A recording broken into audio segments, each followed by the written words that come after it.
Katie. How are you? I'm really tired. Oh no, what's happened? What's causing the tiredness? I didn't sleep well last night. Oh no. Have done quite a lot of things today. Yeah, okay. Yeah. Oh. Is everything okay?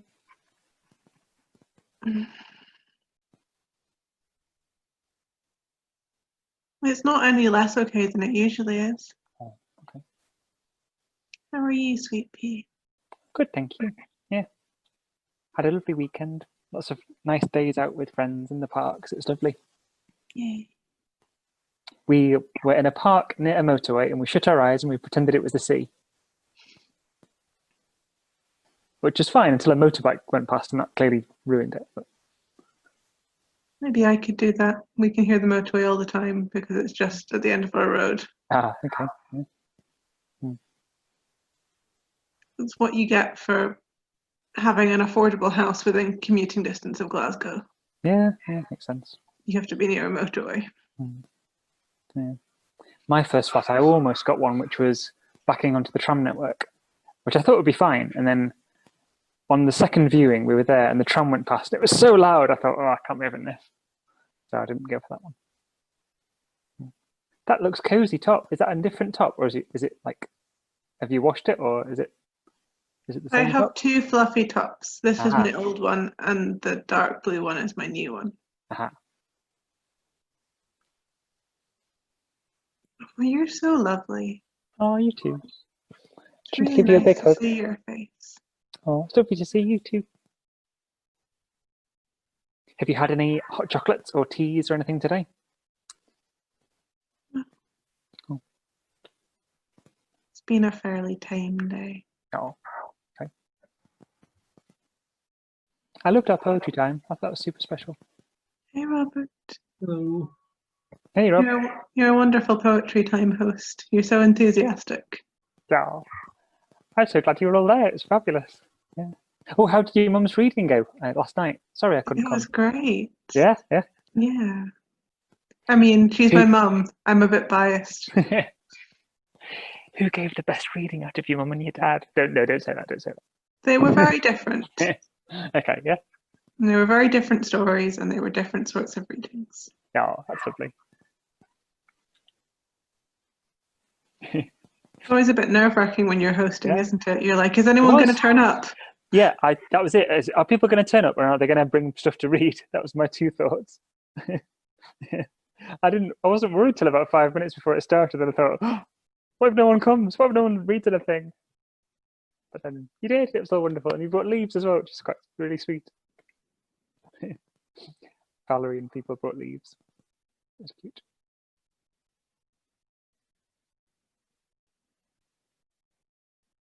No singing from Tara today, though. No singing? Was she singing yesterday? On Saturday? No. One of the days, I can't remember which day it was. I was second on the call, and Tara was singing to little baby. Well, not baby, kind of quite a big baby now. Which is lovely. But she wasn't aware that we could hear her. It was really sweet. Hey, Frankie. Hey, Zach. Hello. Hey. How you doing, honey? Oh, good. Thank you very much. How are you? How are you both? Very good. We've just had dinner. It was thoroughly delicious. Extravagant. Very delicious, and we'll say delicious. Very extravagant. Very extravagant. Yeah. How extravagant are we talking? Depends on your benchmark of what counts as moderately extravagant. We had fish, sweet and sour fish soup. Yep. With summer rolls and a satay dipping sauce. Yeah. Satay. And then the dessert was especially extravagant.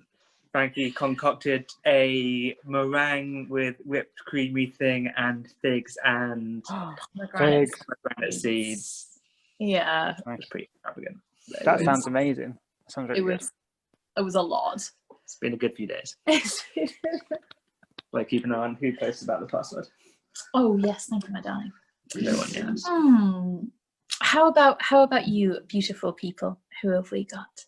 Hi, Robert. It's good.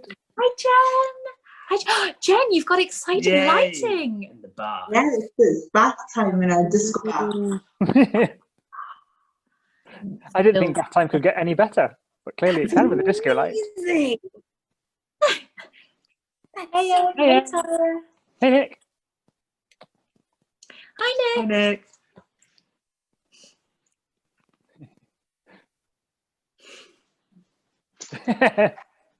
What have you been up to today, Mike? Today, not a great deal, but I had a lovely weekend with walking around parks with friends. It was wonderful. Oh, I was just, nice. I was just telling Katie, there's a park we went to, which is quite near the motorway, but we shut our eyes in the sun and we just pretended it was the seaside noises we could hear in the background, Very nice. That's so wholesome. Yeah. which was fun until like a giant motorbike went past, which kind of ruined the It's a effect. whale. It's a whale. It's Yeah. fine. Yeah, exactly.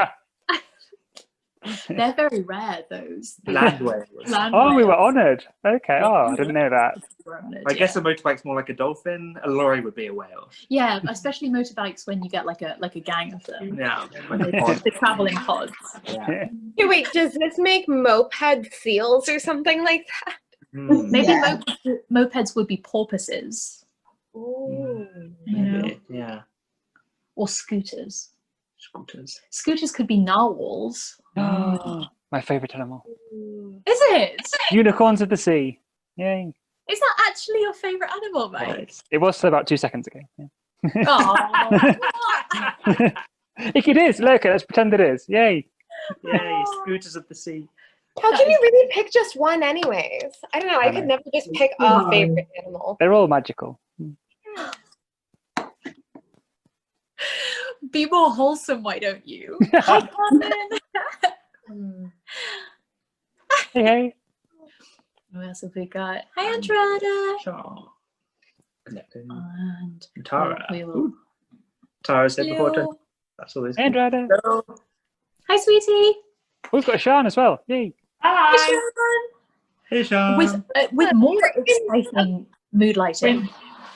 Oh my goodness, you haven't seen my colours change lighting before, have you?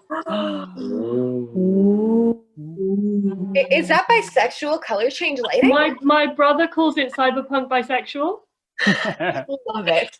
That is so from which I'm aesthetic. into. Apparently that's my aesthetic. That is a good aesthetic.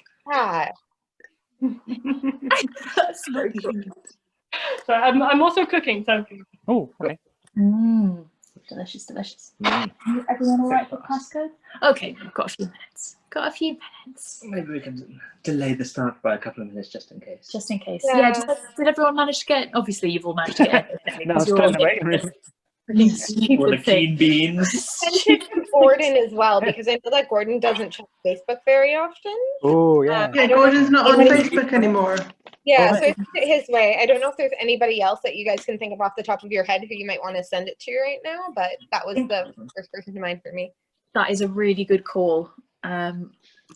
Yeah. Whoever's doing poetry time next, Michael Patrick Kearney, he's not on Facebook anymore either. So we need He's to on invite him. the mailing list. Oh, He okay, is great. in the mailing list. Oh, I forgot about the mailing list, yeah. Yes, Storytime. Yeah. It's not a highly complex Oh, password. I'm sure if Gordon goes on and it says what is the passcode, he will think to check Facebook. Yeah, this is also true. But yeah. Oh, leave it be for now. If he doesn't join in a few minutes' time, I'll send him a message. Thank you, my darling. Cool. Yeah. Wait, once we find out what the plan is for Spooky Sundays in October, if you send me the things, I would love to make a really cute little calendar if I have the time to pop in the newsletter. Because I think cute calendars make everybody way more likely to remember dates. I don't know about you guys. I remember things if they look pretty. Like that stands out in my mind. So No problem. Well, I think Katie is taking point on Spooky Sundays. Sunday is now Katie Day, officially Katie Day. So Yay. She's going to scare us already. Hi, Katie. I gave you. Hi, Katie. Does this mean every Sunday we can sing Happy Katie Day to you? Yes. I hope you have soup. I don't know what the song is. Because Katie makes soup. Soup is good. Would you like soup? Soup. Fish. I've had so much soup. Yeah, I've had a lot of soup. This looks really good. Soup. Yeah, this Soup's visit good on a cold day, though. sponsored by Soup. It is starting to get colder, isn't it? Mhm. Yeah. What a Heating's gone on. devastatingly intelligent comment upon the oncoming winter. But it is getting colder. It's getting cold. I'm British, so I'm going to comment on it. I think it's natural to comment on the weather. I know it affects people's moods too. Like, it's not like you're just commenting on the weather to some extent. At least for me. It got chilly here, and we had one really nice sunny day last week, and now I'm just like, give me all the blankets. I don't want to go anywhere anymore. So I just bought 3 pairs of fleece-lined leggings. Ooh. My work at home needs, and I just can't wait to get my hands on them. Oh my god. Are you going to wear them on your 3 pairs of legs? All at once? Yes. Like, Down the sleeves. like a fuzzy. I'm not going to do that now, but yes.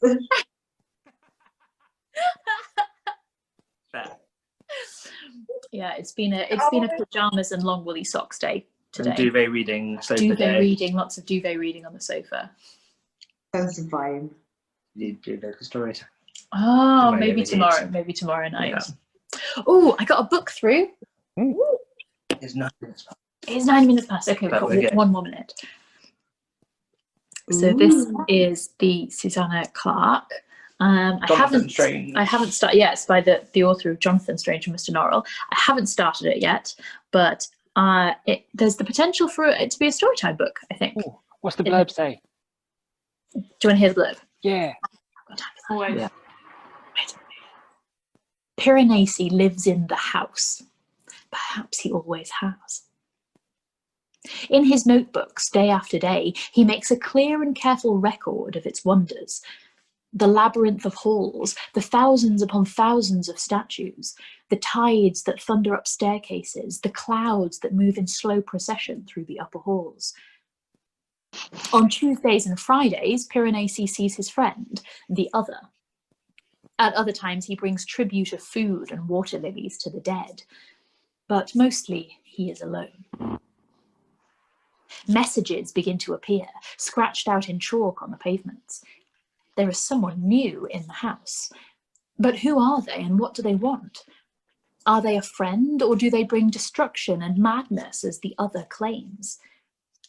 Lost texts must be found, secrets must be uncovered.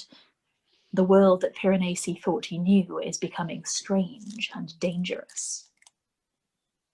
The beauty of the house is immeasurable, its kindness infinite.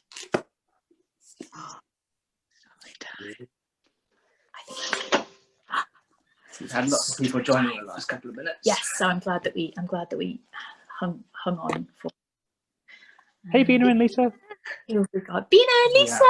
Yeah. Hi, Martin! I literally just finished catching up, so like we just- waited specifically for you. Mhm. Specifically for you. Everyone else was like, we can start.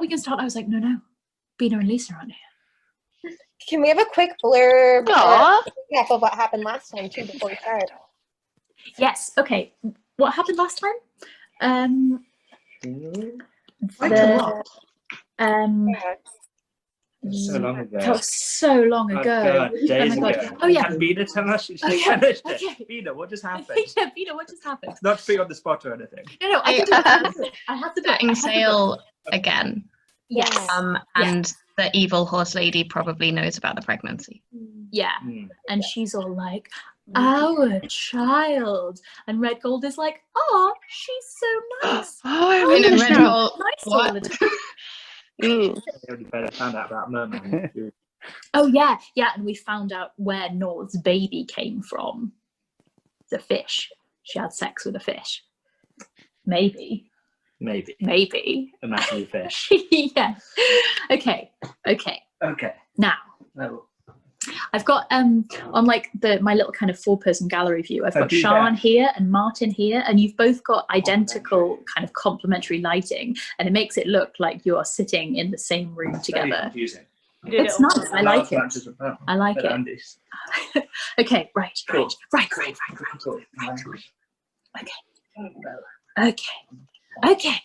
Okay, everybody. Okay. Here we go. Now, hi, Mike. Are you sitting comfortably? That's a creaky sofa. Is everyone except Zach sitting comfortably? Then I'll begin.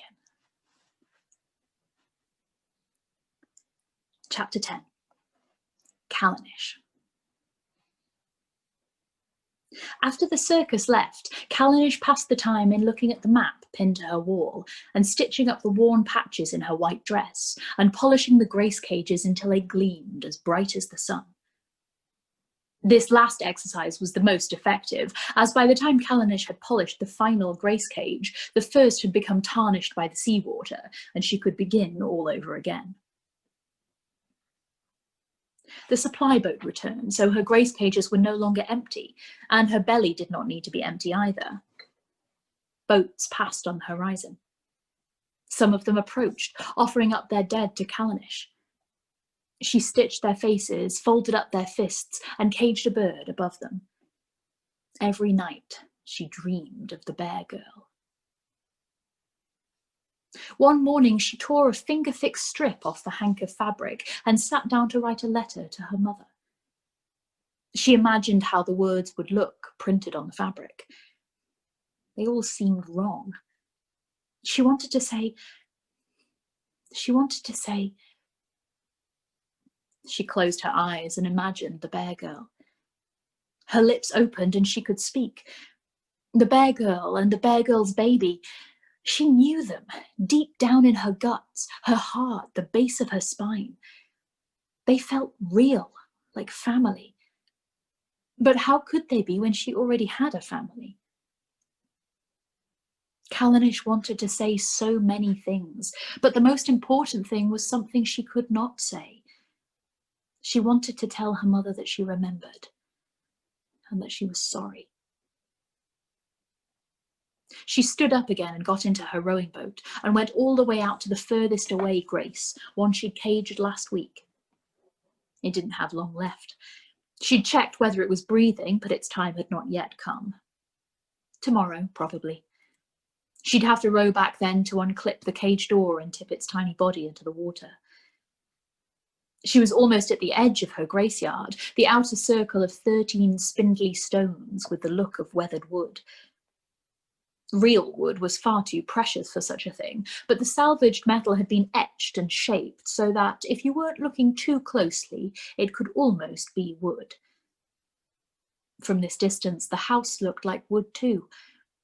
At first, Callanish had worried about rust, but now she encouraged it. The metal had lasted this long.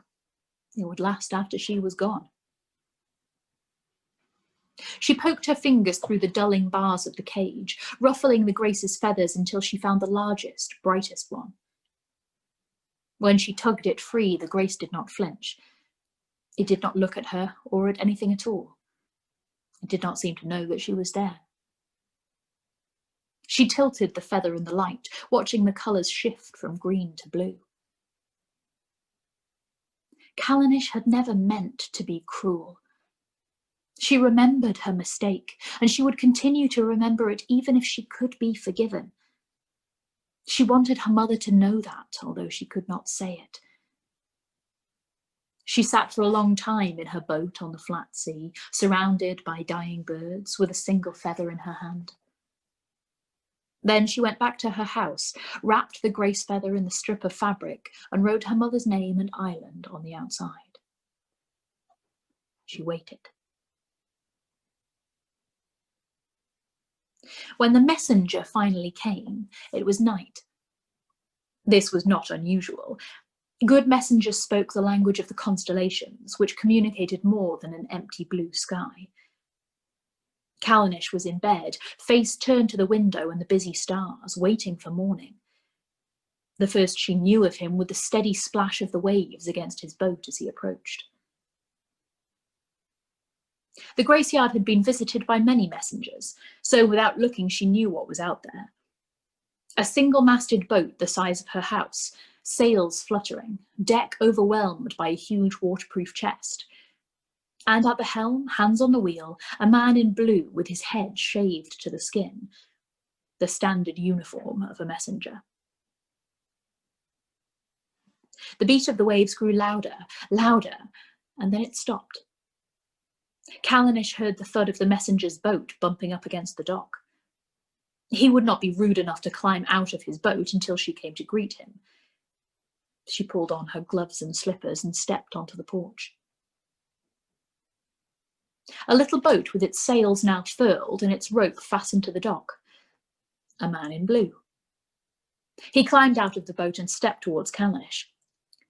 "I need you to take something for me," she said. "A message." From the pocket of her dress, she pulled a canvas-wrapped feather. "The address is on it." "Hello to you too," he replied. Callanish said nothing. He lifted the parcel, tapping it with his fingertips. "I don't hear any paper inside. Is the message written on the other side of the fabric?" It seemed rude to say that it was none of his business, so Callanish kept saying nothing. "Or is it a verbal message? Seems odd to take the cheap option when you've already got the fabric, but I don't mind. I'm good at verbals. One of the best if you want to know. I don't just remember the words, I remember the intent of the words. That's what really matters." He grinned at her, teeth bright as bones in the moonlight. Callanish knew that the messenger had travelled far and probably wanted to rest, but he could not rest here. She had nothing. There was nothing. "I have payment," said Callanish. She went into her house and scooped up chips of quartz and copper and gold. A month's worth of resting payments, the parts she couldn't eat or wear or wash with. She went back out to the porch and dropped the chips in the messenger's waiting hand. He poked through the offering. "This isn't enough," he said. "Not even for a verbal." Callanish swayed, dizzy with panic. "But it has to be enough." He shrugged. "Sorry.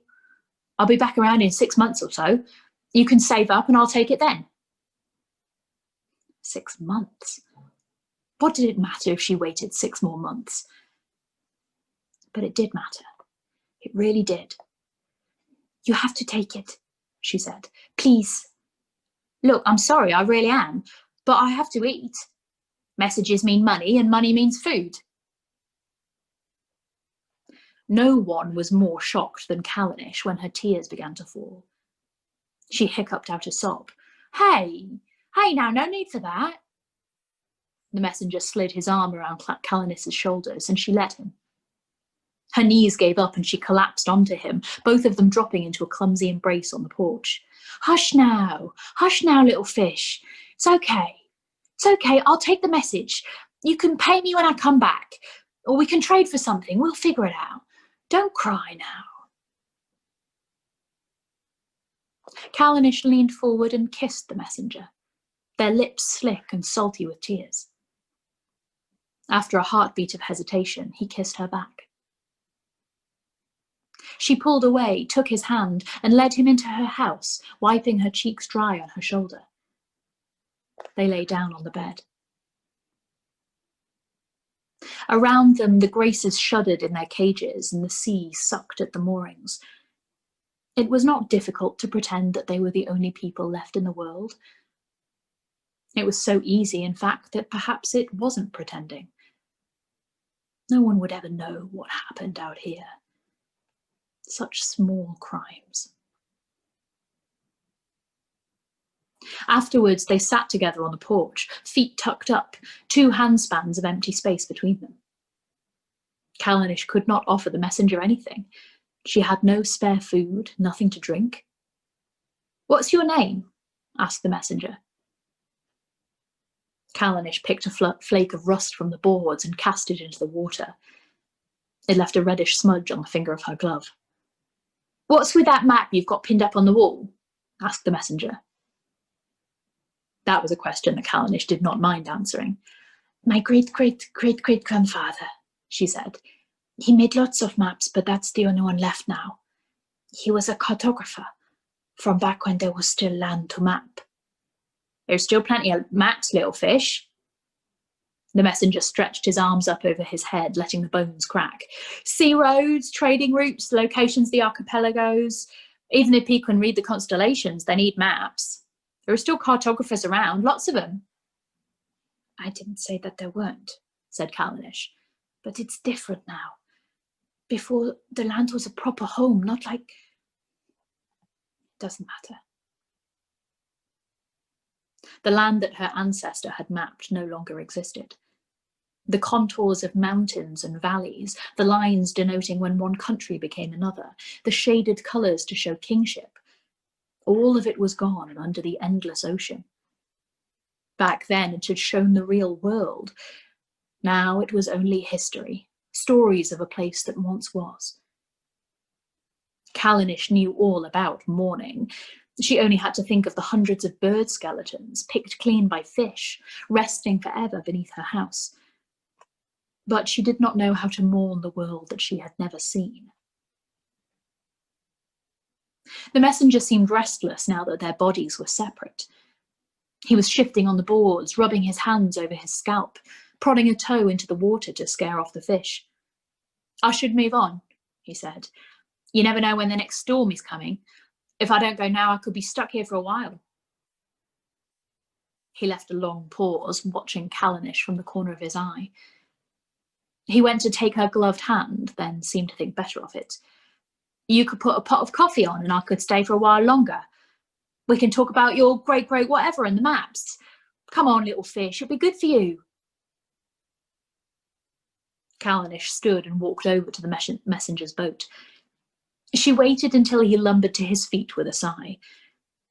When he got back into his boat, she tugged his rope off the deck and threw the coil into his boat without a word. "Aren't you even going to say goodbye to me?" The messenger leaned his arm along the boat's edge and looked up at her, the coquettishness an awkward contrast with his shaved head and muscled shoulders. "Farewell," she said, and the messenger turned his boat and sailed back into the night. She knew that she would sit on the porch every evening and watch for him until he returned. Not for the man that he was. He could end up under her house, picked clean by the fish for all the difference it made, but for his message. If the feather meant anything to her mother, she would know by the response. If there were no response, then Callanish would know that she had not been forgiven. Without forgiveness, she would be forever haunted by her mistake. Nothing more than the ghost of a ghost.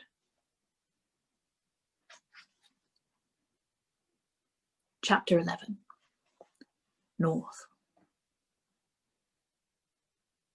The scent of Northwest One's pine needles crept from the trees, across the fields, over the houses, past the harbour, and all the way into North's nostrils as she dozed in the swaying cocoon of her coracle. She was dreaming of Whitby, his long, strong limbs wrapped tight in net, dropping down into the water. His fingers and toes nibbled by fish, his body dropping piece by piece to the ocean floor to be buried in sand. The earth exhaling, pulling him in. She coughed awake, her nose full of soil. An afternoon nap before the show had seemed like a good idea, but now she regretted it. She didn't want the image of Whitby fish-nibbled and land-buried. Landlockers spoke of Northwest One in favourable tones. They loved the woody, earthy scent of the pines and believed that the needles brought luck. That was all nonsense, North knew. Pine trees smelled of dirt and mould, like all other trees. She breathed in deep so that her nose would become accustomed and blunt the sharpness of the smell. On either side of her, shadowed figures snored. North listened for the rhythm of Melia's breath and decided that she still slept. She hoped that Melia dreamed of shifting colours in far north skies, or a bed stuffed with feathers, or pork dumpling stew.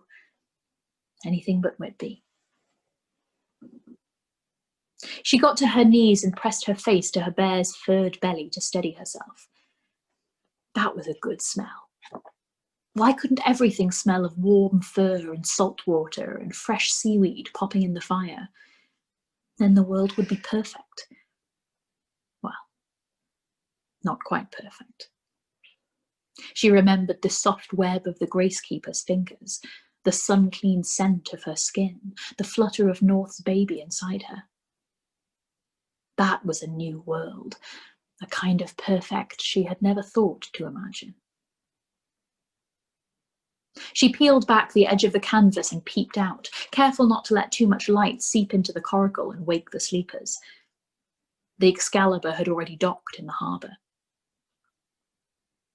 Red Gold, in all his raw-cheeked and paper-shirted glory, stood amongst the chaos of the harbour, charming the landlockers. If they weren't moonstruck by the excitement of his stories, then they were certainly reassured by the steadiness of his feet on the ground. North knew that landlockers found Red Gold familiar in a way they could not quite explain. They would not accept him as a true landlocker, but although he wore his tiny brass bell like all the other damplings, they knew he was not a dampling either. She would never understand how Red Gold could talk to landlockers with such ease. They chose land over sea, stagnation over motion, the stench of rotting wood over the fresh ocean breeze. They were another species entirely. She tried to tell from the set of his jaw whether Avalon had told him about the baby. It would be difficult when the child came, she knew. To make sure the bear was never alone with it, and carry on doing her act and somehow get enough food for all three of them, but she would just have to... She had no idea what she would do. All she could do now was carry on. North glanced down to check that her bear was still sleeping, then pulled herself up to sit on the edge of her coracle. She raised a hand to greet Dosh and Doe, who were already sunning themselves on the coracle's taut canvas. Her dress was loose, so she did not worry that they would notice her bump. She hadn't minded the Gracekeeper seeing, but that had become a trade, an exchange of secrets. The outline of a bump for the touch of webbed fingers. The opening of a box she hadn't known was locked. Past the tight line of coracles and the docked Excalibur, the island rose. Northern islands were usually uneven, and this one dipped and stretched messily, the central copse of pines obscuring the other side of the island. North knew from an overnight stint on a prison boat a few years ago that it was a conservative island, and revivalism was popular. She hoped that Red Gold would remember and save the subversion for another night. Judging by what was being loaded into the trade boats, the fields here were mostly wheat, peas and broad beans. Unusual, as the southern islands were usually better for farming crops, the northern better for animals. Bread with honeyed peas for dinner then, and North couldn't argue with that. She only hoped that the landlockers would love the show enough to include some of their hard-traded meat in with the payment. She took a deep breath, grateful that her nose had got used to the smell of the trees, and leaned back against the taut canvas. The Excalibur had been lucky to find a berth. Every other space was occupied by messenger cutters and medic galleons and fruit-trading clippers. Looming over all of them, its sides draped with painted depictions of the blue-eyed, blue-robed Virgin, was an enormous revival cruise ship. North shivered. It was several spaces away, but so huge that its shadow would soon be cast over their coracles. Above her, the sky was barnacled with clouds. The sun was starting to fall, spreading swathes of orange and pink as it went. Junk traders sculled in the shallows.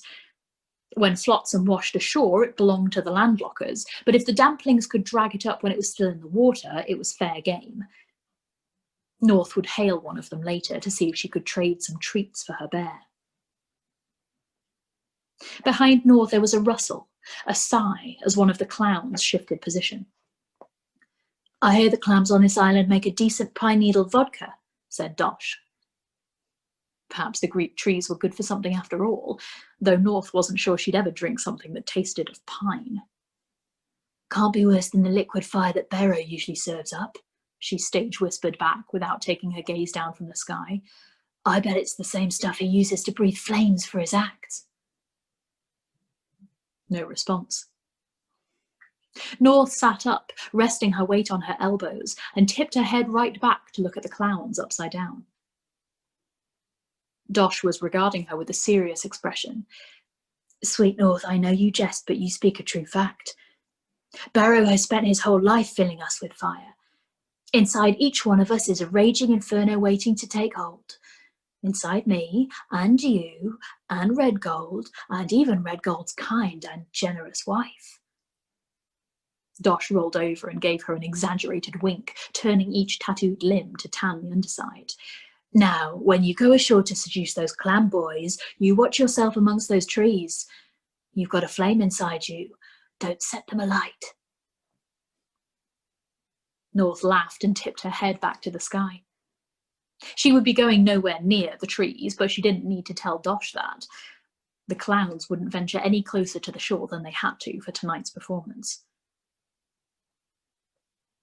North ducked back into her coracle, ready to wake her bear and Melia so that they could get ready. The islands might not be North's favourite places, but they needed to perform tonight. They needed to eat, of course, but more than that, they needed the distraction. The ghost of Whitby lurked in the corners of every coracle.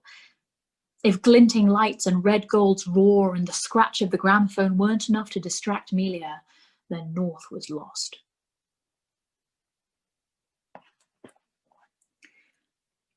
Behind curtains, North and her bear waited. Most of the circus stayed in their coracles before a performance, but tonight North wanted to watch the show. It was good to see the grace and glory of her fellow performers. Sometimes she needed to be reminded of the point of all this.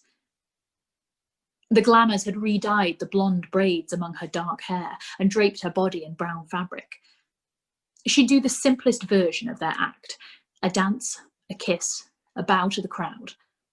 Then back to the mess boat to feast and comfort Melia and try to avoid Avalon's spiked, knowing gaze. Red Gold played it safe, beginning with a subdued version of the maypole. In the olden days, they'd called maypole dancing a sin. It was pagan superstition, worshipping false gods. But things change. Now, even the most devout revivalists didn't dare reject the gods of the land for fear the crops would fail. North admired the way that Red Gold managed to braid the revivalist beliefs together with the old traditions, not forgetting a healthy dose of sensuality from the androgynous, ribbon-bound bodies. She couldn't help wondering what Callanish would make of the maypole if she were here. "Behold the beauty of the dancer's ribbons," boomed the ringmaster's voice around the big top. "As red as a tulip, as green as the grass." And at this he swept his arms wide as if glorying in the joys of spring. "And with this dance we give thanks to the gods of the land for bringing new life to the world." And out slid Avalon, demure and maternal as the revival boat's virgin in her pale blue dress. "As I too thank the gods for the new life." And Red Gold beamed from ear to ear, pointing his smile from one side of the big top to the other, "of my beloved son." And the audience broke into applause as Avalon curtsied, her padded belly swollen as a poppy about to burst. Such nonsense, thought North. Red Gold was far too clever for the landlockers, and they didn't even realise. Damplings did not worship the gods of the land, and if Red Gold were thanking anyone for that child, it would be the real gods, the ones of the sea. But then again, Red Gold was born a landlocker, and he had slapped her when she had gone to snap a twig from the tree. Maybe this was not just an act for him. The clowns cartwheeled off stage, and North pulled her bear into the embrace of the curtains to keep out of their way. Her bear had been so good about having Melia in their coracle, and despite the fluster of tonight's show, he stayed quiet and calm. As a reward, after tonight's performance, she would find something to trade for the fish belly and purple seaweed that he liked. Ribbons off, costumes on, a trio of grins at North and her bear, and the clowns raced breathless back on stage. As the ringmaster's voice echoed across the island and North peeked out from behind the curtain, Cash, Dosh and Doe began the act for which they were named. Dressed as old-fashioned bankers, in suits and garishly patterned ties, they plodded around the stage, dragging their briefcases along the ground as if they were full of rocks. Just as the crowd was getting riled up, throwing decades of pent-up rage at the clouds, they opened their suitcases. Inside sat stacks and stacks of paper money. It was genuine too, scavenged and traded and stitched back together when it tore. And it certainly did tear when the clowns began to throw it into the crowd. The clowns' white-painted faces and blackened eyes blurred to skulls as they threw the money faster and faster. Whatever the truth, over time the landlockers had learned to blame the banks, the relentless drive for more money, for the rising seas and the loss of their land. Once upon a time they'd had a whole planet of fields and plains and deserts and forests. Now they had to make do with the patched-up corners of gutted cities, to cluster their homes around half-dead copses, to scrape what they could from their tiny footholds in a swallowing sea. They needed a scapegoat, and the clowns provided it. North should have known that this island would not like this act the best. Revivalists were always angry. As the clown's act continued and the clams in the crowd grew more aggressive, she shrank back into her bear's furred embrace. Out the clowns tossed the money. Loudly they crowed about their wealth. Sneakily they rubbed together their greedy hands and discussed their nasty plots. The clams were on their feet, stamping and braying, crumpling the notes and throwing them back on stage along with the curses. North tried to glance over at Red Gold, but her view between the curtains was narrow and she could not see him. It seemed to North that the clams were shouting louder than ever, and her back vibrated with the beginnings of a growl from her bear. She turned in his grasp to tap his nose, but if she was honest, she felt like growling too. Even though she couldn't see him, she knew that Red Gold would be watching carefully. They'd all suffered violent crowds and chilly nights on the prison boat, but the ringmaster knew better than to risk that now. Although he had not spoken to North about it, she knew that he had noticed Melia's emotional state. There was a time for risk, and there was a time for safe acts and full bellies. North would never make a ringmaster, but she knew that much. She took her bear by the paw and led him deeper into the shadows, ready for their cue. That night on the mess boat, Barrow served the crew endless cups of fire. North found it easy to refuse without anyone questioning her. They seemed grateful that she was looking after Melia. Although they all loved her, caring for the bereaved is a burden that few people want to carry. So North delivered the meagre portions of sweetened peas and seeded bread to their coracle, ready to ensure that her bear and Melia both cleared their plates. She dropped into the coracle to find Melia perched bird-like on the edge of her bunk, smacking chalk between her palms. Her bear was hunched on his bunk, eyeing Melia as if he was not sure whether she was a threat. The coracle vibrated with the growls sounding low in his throat. The lamplight gleamed on his teeth as his lips peeled back. "Look, North!" crowed Melia, smacking her palms and letting the dust fill the coracle. "Ghosts!" Chalk snowed down on the bunks, the boards, her bear. He blinked it out of his eyes, but let the rest cake his fur. North would bring him all the fish belly he could eat as a reward for not biting Melia's hands off. It did not take long to calm Melia. Just an acknowledgement that yes, there were ghosts, and no, they did not disappear because they could not be seen. The peas and bread were dusted with chalk, but they ate them anyway. A little chalk on the tongue was worth it for something for their bellies to grip. As North washed and groomed the chalk from her bear, she kept an eye on Melia, who was eating her dinner in silent, slow motion. If she needed to wash and groom Melia too, then she would, but she would rather not have to. Once crossed, certain boundaries could not be forgotten, and she hoped one day to look up to Melia once more. Finally, her charges slept, and North stepped across the coracles to the mess boat. Red Gold and Avalon held court at the head of the table, with Ensel looking on sulkily. The clowns seemed to take up more space than their lanky bodies suggested. The glamours whispered and crowed amongst themselves. And so North sat at the far end of the table, hoping that Barrow would not be too busy with his bartending duties to talk to her. Most of the seal-fat lamps hung at the top end of the table, and she felt soothed by the shadows. She just slid onto the bench when Barrow, ever the eagle-eyed, thumped down beside her. "Evening, bartender," North said solemnly. She picked up the end of Barrow's long braid and held it above her top lip like a moustache. "I am honoured to frequent this gentleman's establishment." "Evening, young sir," Barrow replied. "And may I say what fine facial decoration you have there? Why, it must soak up your alcohol like nobody's business. How does it ever reach your mouth?" "I'll thank you not to think of my mouth, you impudent seahorse. Now apologise and kiss my salt-hardened feet." "I shan't, you old dogfish. And now we've got that out of the way, tell me." At this, Barrow leaned into North, so close that his beard tickled her cheek. He wiped a smear of chalk from her shoulder where she had missed it during her wash. "Tell me," he said, "how are you?" North let go of Barrow's hair and reached for her tin cup, unscrewing it and then screwing it back to the table. It's... Melia won't talk about Whitby. She eats and sleeps, and she'll nod if I ask her a question, but she's like a doll. If I threw her into the sea, I bet she wouldn't even swim. And when she does speak, Barrow, it's nonsense. She says she hears bells under the water. Like that old superstition. Right.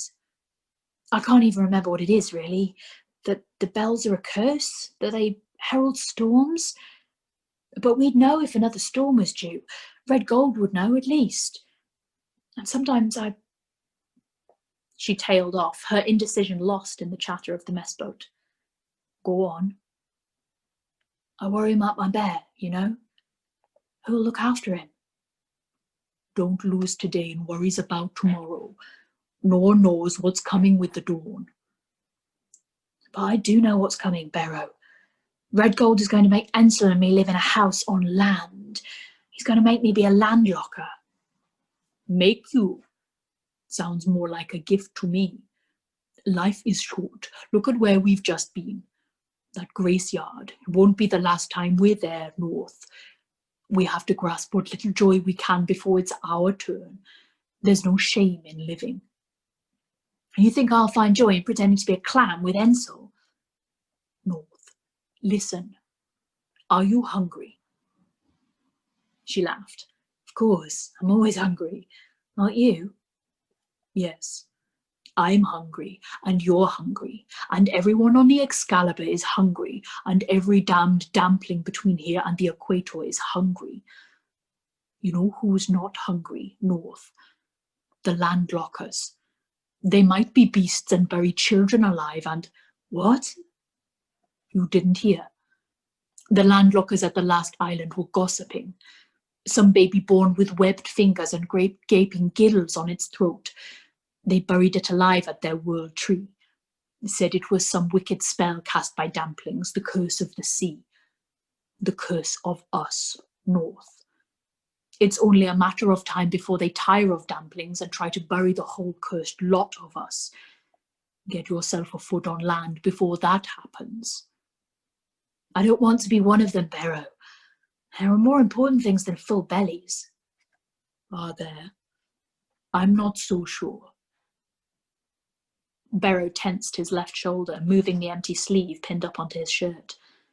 "We fell into a hard life here. Imagine what we could do if we weren't hungry all the time." North should agree. She should take a drink and smile as wide as the crescent moon and say that she would be a landlocker and she would live with Ensel and everything would be a joy forever and ever. But she could not lie to Barrow. He seemed to know it too. He turned his broad body sideways on the bench, creating a barrow-shaped wall of privacy. Or at least as much privacy as could be expected on a tiny boat crewed by people who had known each other for most of their lives. "North, I didn't ask you about Melia or about your bear. I asked about you. We're a crew here, and none of us has to be alone. North saw herself split into two. One North defied the ringmaster, said she wouldn't marry his self-absorbed son, and instead she'd carry on as she always had, caring for her bear and also, later, her mysterious baby, which was clearly not born of anyone on the Excalibur. And she'd somehow ensure her bear didn't eat her child out of jealousy as soon as her back was turned, and somehow Red Gold wouldn't force her off the boat for rejecting his firstborn son, and somehow the Gracekeeper would come to the Excalibur and they would be a family together, and... The vision crumpled. The other North married Ensel and never let anyone see the baby so they'd believe it was her new husband's, and ate her fill at the dinner table every night, and lived forever unsteadily on land, sharing the tiny space with her ragtag family and a bear living, where, in the back garden? And never saw Callanish ever again. Neither North would stay, not even in her imagination. Being alone was not the problem. Perhaps being alone would be better. Barrow, will you promise me something? He rested his right arm on the table, scarred palm up, ready for North to put her hands in his. I will, he said. In the shadows she could see the dark dots of stubble on his cheeks and the lines etched between his eyebrows. Perhaps not everyone in the circus slept as soundly as North's bear. North child, what are you doing down there? Red Gold's voice cut across their whispers. North jumped as if she'd been caught doing something she shouldn't. I didn't even see you there. Hiding away from me, eh? You must have crept in here like a little minnow. Of course not, Jarrow. I'm just talking with Barrow. We're discussing those changes to his act. But the ringmaster was already scoffing, chewing on North's response and spitting it out. Bring yourself up here, my North child. At this, he lifted Avalon, ignoring her disgusted expression, and deposited her further down the bench. Look, I made a space for you. Up here's where you belong, not down there with the riffraff. North flickered Barrow a pained smile. She tugged on his braid as a farewell and made her way up the mess boat to the head of the table. The glamours hunched their shoulders as she passed, their backs forming walls. Tomorrow she'd go to their coracle and explain to them that she didn't think anyone was riffraff, least of all her crewmates. But no, there was no point. The glamours had taken that old preacher's words to heart. They believed that glamour was grammar, that words were magic spells. Nothing was spoken in truth, only as a means to deceive. She addressed Red Gold. Do you want me to...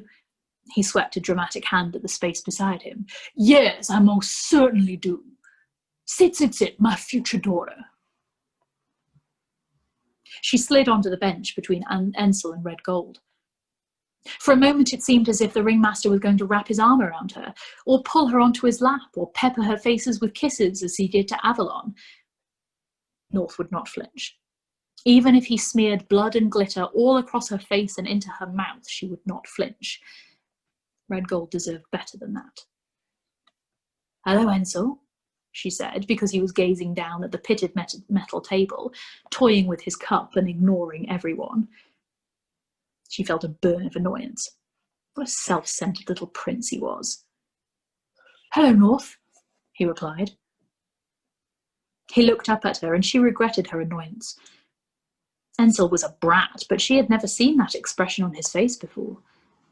He must be thinking about Whitby. Or maybe his horses were sickening. Or... North felt a churn of relief at the thought. Perhaps he was worrying about how to get out of this marriage as much as she was. He'd promised that he'd speak to his father.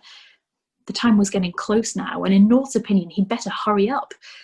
But she knew that Red Gold was not an easy man to disobey. She'd rather Ensel waited for the right moment than rush and get it wrong. Now then, my favourite lovers, boomed Red Gold.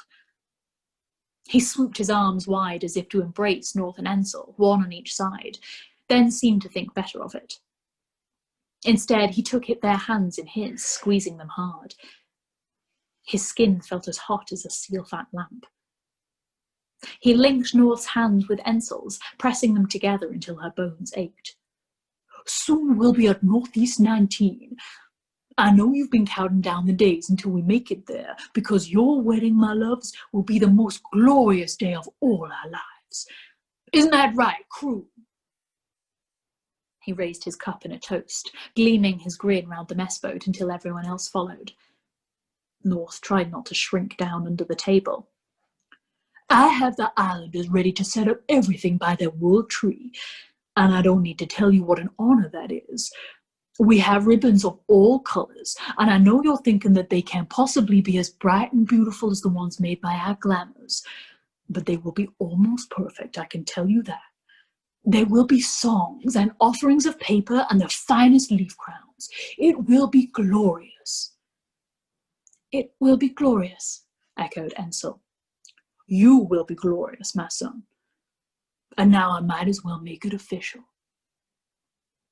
Red Gold raised his voice to fill the mess boat.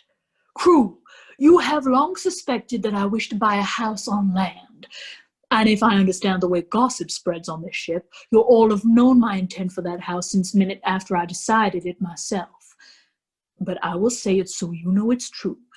My firstborn son, my glorious Ensel, will be leaving us to live as a landlocker with his beautiful new wife. The sound of claps skittered through the coracle, but the crew did not number enough for true applause. North looked up to lock eyes with Barrow, but was distracted when she saw that the clowns were staring at Avalon. She did not know what they saw. She did not dare look at Avalon herself. It is no easy decision to select a wife for my son, continued Red Gold, but I have chosen well. I know that North will make us all proud. The landlocker life is very different to the Excalibur, and North will have to bring strong foundations if she is to... But then he stopped, because Avalon was standing, her spine straight, her arms spread, her hands palm up. North cringed at the thought of what was about to happen. Would it be a repeat of Avalon's power struggle from the deck of the Excalibur? A comparison between Avalon's white, cold hands and North's red, chapped ones. A reminder of North's inferiority, her place in the hierarchy of the crew. And then, once again, Avalon would press her brazen bump against North's own secret one. She would call North child over and over until everyone had guessed, until everyone knew that she was not a child any longer. Avalon leaned towards her. North's heart stuttered. She took North's hand from Ensel's and pulled North towards her, forcing her body to stretch. She had to tense every muscle in her back to stop her bump from pressing against the metal table. Oh, little urchin, Avalon crooned, her voice echoing in the silence of the mess boat. It warms my heart to see how much you love our sweet Ensel. You do truly love him, don't you? 11 pairs of eyes stared at North. 11 pairs of ears waited for her to speak. She stretched out the best smile she could. She didn't trust her throat with words. I am glad, North child, for you know, only true love, real, honest, lifelong love is worthy of such a noble home, the sort of love that my husband and I have for one another. Avalon did not look at Red Gold. She kept her eyes on North, her smile tight as if she was swallowing something bitter. That is the only sort of love that can restore the sterling name to the island. North managed to nod. Avalon was holding her hands so tightly that they were turning white. You love him, soothed Avalon. You love him, don't you? Enough to build a home with him and live with him forever. You love him enough to have his children someday. Tell us, North. North tried to pull her hands away, but Avalon would not let go. Tell us all how much you love Ensel. Tell us that you will carry his children. Tell us now, North. A wave licked the boat, rolling it in the swell. From outside came the scrape of metal on metal and the distant ringing of a bell. North felt her heart beating hard in her throat. Avalon, said Red Gold in the voice he used to soothe the horses. The spell broke. Everyone turned their gaze away from Avalon, bowing their heads to the pitted metal table. North waited until her hands had stopped shaking, then slipped them from Avalon's loosening grasp and dropped back into her seat.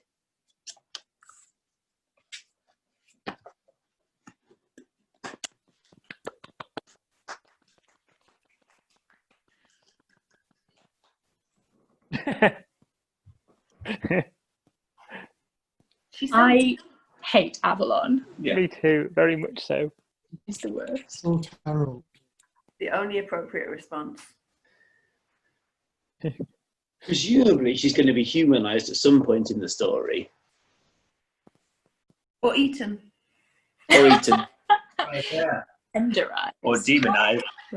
They're probably all quite hungry and she's really... Fall into the... I mean, There's a nice insult in that chapter, which is, you self-centered little prunes. There's going to be a different word in the end there. What was the one about the dogfish? I'm not sure. Something about a salty dogfish.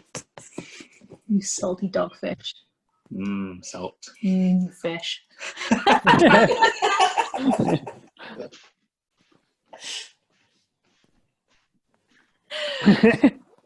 Oh man. Welcome to our day. Welcome to our day. Oh, fucking Avalon. Why is she the worst? Why is Avalon such a brat? Why did that merman just, Yeah, cause problems? exactly. Mer person. causing all these issues. Classic. You just love books where people are the worst, Frankie. Like, it's your theme. That is definitely the theme of Storytime. Yeah. People are the worst, but somehow we overcome. Some are great. Some are great. And Mostly it's bad. good to have like fictional characters to direct the people are the worst stuff at rather than real people. Makes change from it being an asshole man, which is normally the case in the Storytime. Yeah, books. that is true. Yeah, I am enjoying it. How did this book make it? I slipped through the net somehow.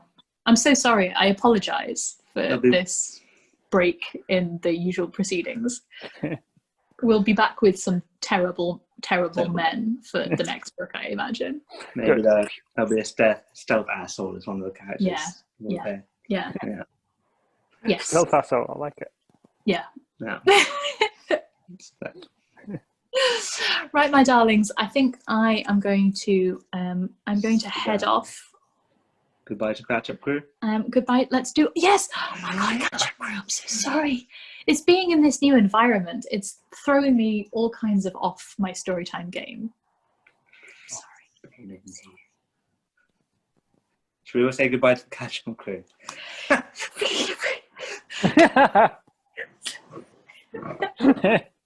back.